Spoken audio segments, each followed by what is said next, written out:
क्या होने वाला है? देश में किताबों के एक ही होंगे ना। स्कूल में फीस भी होगी एक समान। नेता मंत्री हो चाहे चपरासी होंगे सब एक समान। सभी को यानी कहा नहीं होगा कोई जाति व्यवधान। सब समझेंगे एक दूसरे को एक समान। सुना है बड़ा दादा का ये फरमान। दवाई और चिकित्सा पर भी सबका हक होगा एक समान। चाहे हो कश्मीर, चाहे हो कन्याकुमारी, सबको मिलेगा यही कानून अधिकार। सुना है कानून नया आने वाला है, जन जन में खुशियां लाने वाला है। तो आइए देखते हैं क्या है यूसीसी और लोगों के क्या इस पे विचार है इस दृश्य के माध्यम से। भाई राघव, तुम्हें पता है हमारी सरकार नई समान नागरिक संहिता कानून लाने वाली है। हाँ भाई, मैंने भी इसके बारे में अखबार में पढ़ा। मुझे लगता है इससे देश में भाईचारा बढ़ेगा। काहे का भाईचारा भाई, ये तो हमारी परंपराओं और मजहबी कानूनों को बहुत नुकसान पहुंचाएगा। इसे बदल देगा और इसके आने से हमारे सारे अधिकार छिन जाएंगे। नहीं नहीं, इस कानून के आने से किसी के अधिकारों का हनन नहीं होगा, बल्कि ये कानून तो हमारे संविधान निर्माताओं के सपनों को पूरा करेगा। संविधान निर्माताओं का कैसा और कौन सा सपना? कैसा और कौन सा सपना? क्या संविधान निर्माता ये चाहते हैं हमारे देश में रहने वाले विभिन्न जातियों के लोगों के बीच की विविधता में एकता की भावना नष्ट हो जाए? क्या संविधान निर्माता ये चाहते हैं हमारे देश में रहने वाले अनेक अल्पसंख्यकों से उनके अधिकार छीन लिए जाएं? क्या ये हमारे संविधान निर्माताओं का सपना? नहीं, हमारे संविधान निर्माताओं का सपना है एक ऐसा अखंड भारत देश जहाँ पर सभी धर्मों के लोगों के बीच समानता हो, सभी धर्मों के लोगों के बीच भाईचारा हो और किसी के अंदर भेदभाव की भावना ना हो। तो बहन, इन सपनों को पूरा करने में यूसीसी क्या भूमिका निभाएगा? यूसीसी इन सभी सपनों को पूरा करने में महत्वपूर्ण भूमिका निभाएगा। यूसीसी सभी धर्मों के पारिवारिक कानूनों को एक समान कर देगा, जिससे कि सभी नागरिकों में समानता की भावना का प्रवाह होगा।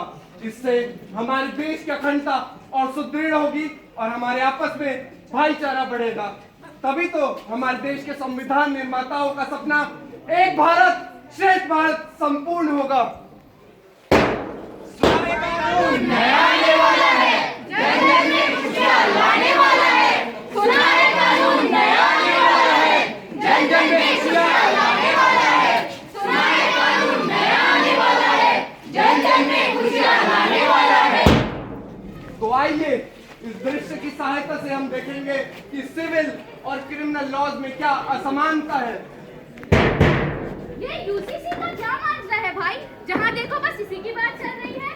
अरे हर जगह बस यूसीसी हो रहा है। आखिर किस चिड़िया का नाम है यूसीसी?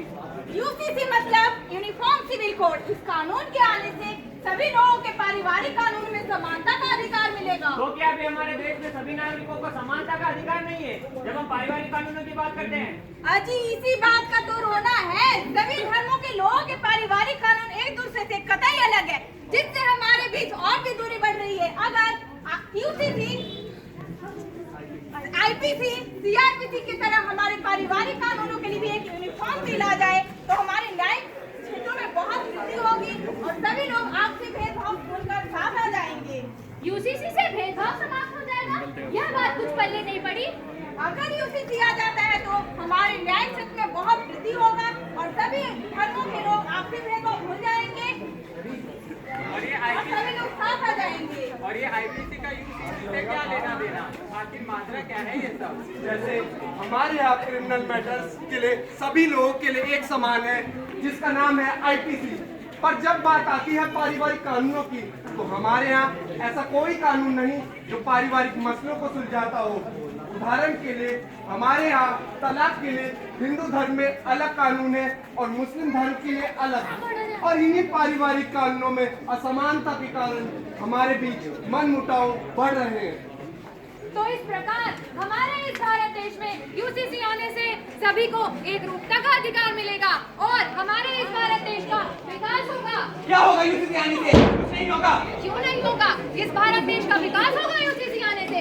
यूसीसी तो एक दिखावा है, दिखावा। दिखावा तो तुम जैसे लोग करते हो इस देश की जनता को पागल बनाने के लिए। यूसीसी आने से भाईचारा नहीं, नफरत फैलेगी। नफरत नहीं, भाईचारा फैलेगा। यूसीसी के आने से देश का विकास नहीं होगा बल्कि देश का बेड़ा गर्क हो जाएगा। बेड़ा गर्क नहीं, बेड़ा पार होगा। सीरिया में भी तो यूसीसी है, पाकिस्तान में भी तो यूसीसी है, वहाँ क्या हो गया? कोई सीरिया और पाकिस्तान नहीं, ये भारत है भारत, और यहाँ यूसीसी आएगा और आकर ही रहेगा। नहीं आएगा, नहीं आएगा, नहीं आएगा।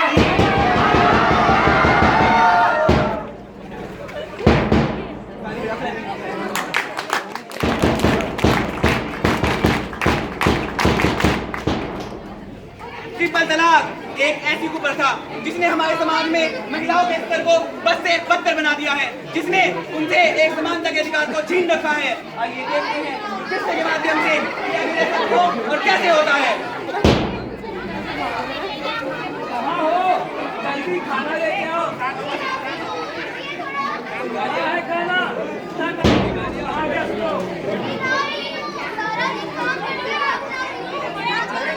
अरे खाना या फिर कोई खिचड़ी? अरे चुप!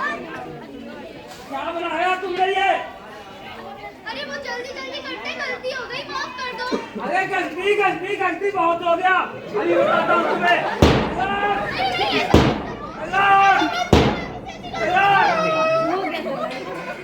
आगे का बाद में देखेंगे। अभी अपना बोलिया तो चल जाओ, दफा हो जाओ यहाँ से। डरती है औरत, पिटती है औरत, रोती है औरत, डरती है औरत, कहती है औरत।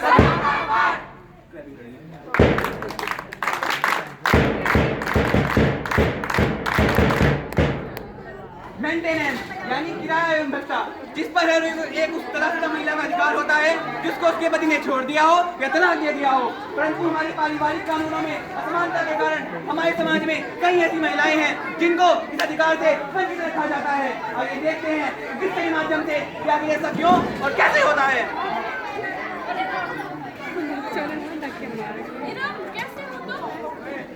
बहुत दिनों बाद मिले हो। बस पूछो बहन, सुना है तुम और तुम्हारे पति लोग भी तुम तो कहीं नौकरी की नहीं करती, क्या सब चल रहा है सब? हाँ बहन, मैं तो बहुत परेशान हूँ और इस महंगाई के दौर में गुजर बसर करना भी बड़ा मुश्किल हो गया है। और तुम तो जानती हो ना, हमारे यहाँ ईद के बाद हम दोनों को शोहर की तरफ से निकाह की रकम भी नहीं दी जाती है। ऐसा क्यों है यार? तुम जानती हो जब मेरे घर उसका पति ओलंपिक में उसके बच्चे की हर महीना रकम मिलती है, जो गए उसका पति उसको पैसा देता है। मैं तो कोर्ट कचहरी के चक्कर लगा के भी थक चुकी हूँ और अब मेरे पास उतना पैसा भी नहीं है। मैं अपनी बेटी को किसी भी स्कूल में करा दूँ। तुम्हारे यूसीसी कर सकता है, अगर यूसीसी किसी और को अपने कोर्ट कचहरी की पूरी क्यों लगाने पड़ेंगे? क्या ही हो जाएगा यूसीसी आने से? हमारा भारत देश इतना बड़ा देश है, अगर यहाँ पे यूसीसी आ भी गया तो इस बात की क्या गारंटी है कि महिलाओं को सुरक्षित रखा जाएगा? अगर हमारे देश में यूसीसी लागू हो जाता है तो सभी महिलाओं को मेंटेनेंस का अधिकार मिलने लगेगा।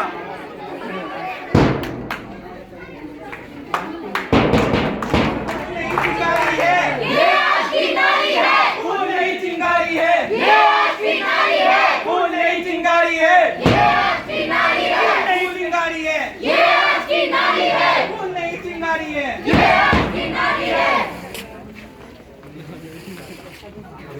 पापा मुझे बाइक चाहिए। पापा मुझे भी स्कूटी चाहिए। स्कूटी?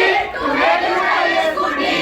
पापा मुझे फोन चाहिए। पापा मुझे भी फोन चाहिए। फोन? तुम्हें क्यों चाहिए फोन? पापा मुझे एमबीए करने के लिए विदेश जाना है। पापा मुझे भी एमबीए करके विदेश जाना है।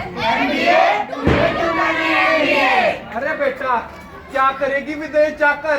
40 लाख का खर्चा आएगा। फिर तू वहाँ से आएगी, तेरा रिश्ता तय हो जाएगा। फिर मुझे तेरी शादी के लिए दहेज जमा करना पड़ेगा। फिर तू शादी करके अपने ससुराल चली जाएगी।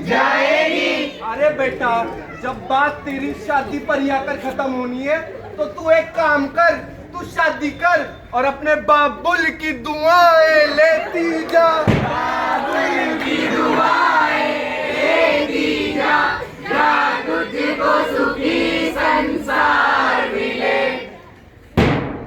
अरे बहन, कैसी हो तुम? मैं ठीक हूँ, तुम बताओ। मैं भी ठीक हूँ। तुम्हारे पिताजी के बारे में सुना, सुनकर बहुत दुख हुआ। पर ये तुम्हारे भाई को क्या हुआ है? पिताजी को गुजरे 15 दिन भी नहीं हुए और वो नई बाइक ले आया और आजकल तो उसके पाँव घर पे टिकते ही नहीं है। आखिर हुआ क्या है उसे? होना क्या है उसे? पापा के पैसे और प्रॉपर्टी दोनों जो मिल गई है, अब उसे किसी की परवाह नहीं है। तुम्हें भी तो मिले होंगे पैसे, तुम भी उन पैसों से अपनी पढ़ाई पूरी करो और एक अच्छी सी जॉब कर लो। मुझे नहीं मिले हैं पैसे और ना मुझे मिलेंगे। मेरा भाई मुझे मेरे हिस्से के भी पैसे नहीं देगा। पर ये तो तुम्हारा हक है, तुम्हें तो मिलना ही चाहिए। कानून में तो बोला गया है कि बेटियों को बेटों के बराबर हिस्सा दिया जाना चाहिए। तुम होती कौन हो मेरी बहन को भड़काने वाली, और उसे पैसे देने हैं या नहीं ये मैं देख लूंगा। अब ये मेरी जिम्मेदारी है। तुम उसके भाई हो तो तुम कुछ भी करोगे, तुम्हें इसे इसके हक के पैसे देने ही पड़ेंगे। क्या ही करना इसने पैसे लेकर, आखिर में तो इसकी शादी ही होनी है। कभी सोचा है उस समय पे पैसे कहाँ से आएंगे?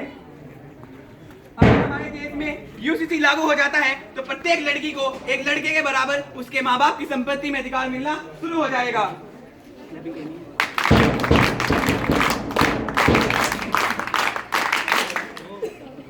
पॉलीगैमी यानी बहुविवाह एक ऐसी कुप्रथा जिसके अंतर्गत एक पुरुष को ये अधिकार होता है कि वो चार शादियां कर सके, परंतु इस प्रकार की कुप्रथाओं ने ही हमारे समाज व देश के विकास को जकड़ रखा है। आइए देखते हैं इस दृश्य के माध्यम से कि क्या यह कुप्रथा और क्या है इसके दुष्परिणाम। और भाई अब्दुल क्या हाल चाल है? अरे भाई सब बढ़िया, जिंदगी एकदम मस्त चल रही है। सुना है आपने दूसरी बेगम घर ले आए हो? हाँ भाई, पिछले महीने दूसरा निकाह किया है। भाई तुम्हारे तो मजे ही मजे है। बिल्कुल भाई बिल्कुल, अभी तो 2 वैकेंसी खाली है, सोच रहा हूँ उन्हें भी भर दूं। तुम्हारा सही है भाई, हमें तो पूरी जिंदगी एक सही काम चलाना अरे पड़ेगा। कहाँ भाई? भाई दुखी क्यों हो गए? भाई अभी यूसीसी आने की बात चल रही है, अगर यूसीसी आ गया तो हमें भी एक ही से गुजारा करना पड़ेगा। हाँ भाई मैंने भी सुना है। नमस्ते भाई साहब। नमस्ते बहन जी। अजी सुनते हो, शॉपिंग करने चलते हैं। ठीक है चलते हैं शॉपिंग करने। अच्छा भाई फिर मिलते हैं। हाँ भाई फिर मिलेंगे। अजी चलिए ना, मुझे गोलगप्पे खाने हैं। अजी नहीं, मेरे साथ पिज्जा खाने चलो। पिज्जा नहीं नहीं, पिज्जा खाएंगे। नहीं गोलगप्पे खाएंगे। पिज्जा खाएंगे। एक ही जगह चल लो दोनों, जब देखो लड़की रहती हो। बेटे, जब तेरा पहले से ही निकाह हो रखा था, तूने मुझे अपने साथ में फंसाया क्यों? हाँ कल हुआ, तूने दूसरा निकाह क्यों किया? तेरे अंदर क्या कमी रह गई? मैं कल मुआ नाच पीटा तो ठीक है, जा रहा हूँ मैं तीसरा निकाह करने। कौन तेरे को संभालने नहीं जा रही? किसका निकाह करेगा? क्या कर लोगी तुम दोनों मेरा? अभी बता दे क्या भाई सब गोलमाल है,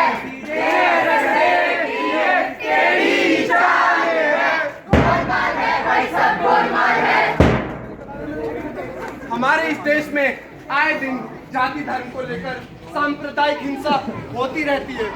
आइए देखते हैं इस दृश्य की सहायता से कैसे नफरत की राजनीति कर और भड़काऊ भाषण देकर जनता को गुमराह किया जा रहा है। और नेताजी क्या हाल चाल है? अरे बढ़िया भाई, तुम बताओ। क्या चल रहा है लाइफ में? अरे कुछ नहीं भाई, बस पिछले हफ्ते एक भड़काऊ भाषण दिया था हिंदू मुस्लिम को लेके, उसके बाद से सिर्फ 2 या 3 ही दंगे हुए हैं और अब तो मुझे लगने लगा है कि हमें राजनीति रोटी सेकनी बंद हो जाएगी। भाई बिल्कुल सही कह रहे हो। मैंने भी तुम्हारा भाषण सुना था और उससे सुनकर लगा कि 10-12 दंगे तो हो गए ही हो गए। अरे मंत्री जी आके भड़काऊ भाषण दिया तो फूलबाग में एक और दंगा हो गया है। देखो सिस्टम है हमारा।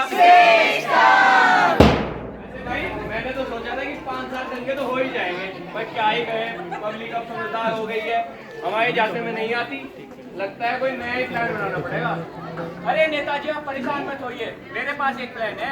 बताओ भाई क्या प्लान है? अरे प्लान ये है कि जैसे यूसीसी आने वाला है ना, तो हम लोग सभी के दिल में नफरत भर देंगे और फिर अपने ही लोगों को हिंदू मुस्लिम बनाकर दंगे करवा देंगे और वही दंगे हमें इलेक्शन में काम आएंगे। भाई से हम वोट बटोरेंगे। और भाई मैंने तो सुना है कि यूसीसी आ जाने से सभी धर्मों के लोगों के बीच भाईचारा बढ़ेगा और देश तरक्की की ओर बढ़ेगा। अरे अकल के अंधे, अगर देश तरक्की करेगा तो हमें सबको रोजगार देना पड़ेगा। कहाँ से लाओगे इतना रोजगार? अगर लोग हिंदू मुस्लिम में नहीं बटेंगे तो वोट कहाँ से मिलेंगे? हाँ भाई बात तो सही है, यूसीसी आ जाने से हमारा तो सिस्टम ही हैंग हो जाएगा। चलो भाई चलता हूँ, मैं भी लोगों को भड़काता हूँ यूसीसी के खिलाफ। कोई मदद चाहिए होगी तो बता देना नेताजी। बिल्कुल भाई बिल्कुल। जैसा कि आप सबने देखा इस दृश्य की सहायता से कैसे हमारे देश के नेताजी, जिन्हें देश के विकास पर ध्यान देना चाहिए, क्या वो ध्यान देते हैं? वो ध्यान देते तो है, मगर हमारे समाज के लोगों के बीच मनमुटाव कराने में, जिसका फायदा वो इलेक्शन के समय वो उठाते हैं। परंतु यूसीसी के आने से सभी लोगों को समान अधिकार मिलेगा, ना ही कोई ऊंच नीच होगी, ना ही कोई जाति विवाद होगा। सभी लोग एक समान अधिकार रखेंगे और अपनेपन की भावना बढ़ेगी। मंदिर मस्जिद गिरजाघर ने बांट लिया इंसान को, धरती बांटी सागर बांटा, मत बांटो इंसान को। अभी रात तो शुरू हुई है, मंजिल बैठी दूर है, उजियाला महलों में बंदी हर दीपक मजबूर है। मिला नहीं सूरज संदेश हर घाटी मैदान को, धरती बाटी सागर बाटा मत बांटो इंसान को। अब भी हरी भरी धरती है, ऊपर नील वितान है, वरना प्यार हो तो जब सोना जनता रेगिस्तान है। अभी प्यार का जल देना है हर प्यासी चट्टान को, धरती बाटी सागर बाटा मत बांटो इंसान को।